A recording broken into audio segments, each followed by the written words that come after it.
Kim Pao fans imbierna kay Sam Milby, balak pang agawin si Kim.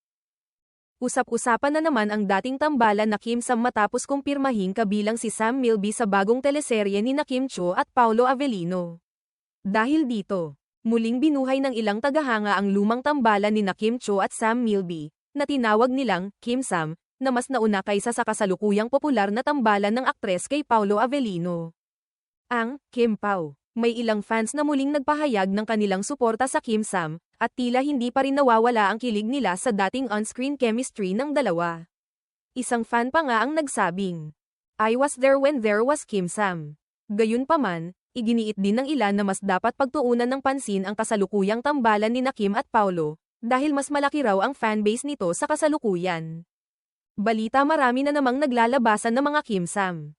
Nabuhay mula sa hukay ang mga tites char, biro ng isang netizen.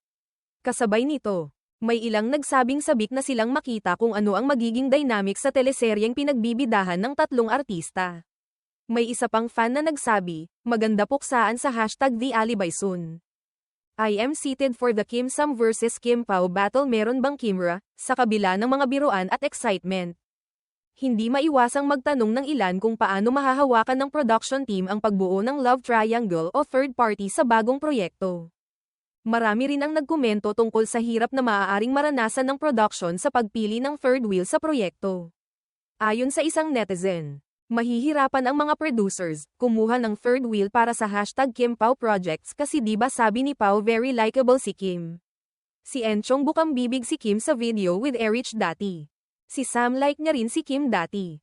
Si Joshua Garcia parang friends lang sila. Sino kaya ang pwede? Bagaman inaabangan ng marami ang teleserye. May mga fans ng Kim Pao na nagpaalala na sana ay huwag masapawan ang kasalukuyang tambalan ni Kim at Paolo.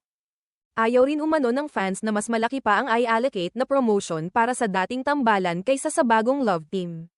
Isa pang fan ang nagkomento, grabe talaga si Kim Cho. Ang haba ng hair niya. Ang daming humahanga at gusto siyang makatambal.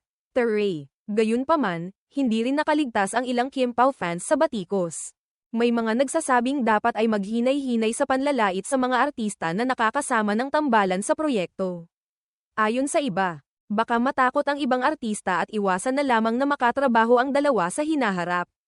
Maging open-minded sana ang lahat, saad ng isang netizen. Iwasan na ang toxic na fan wars.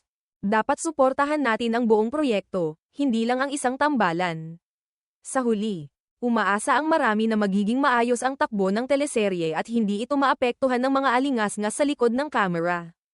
Hiling ng mga tagahanga ay isang matagumpay at maayos na palabas na magpapasaya sa lahat ng manunood, anuman ang tambalang kanilang sinusuportahan.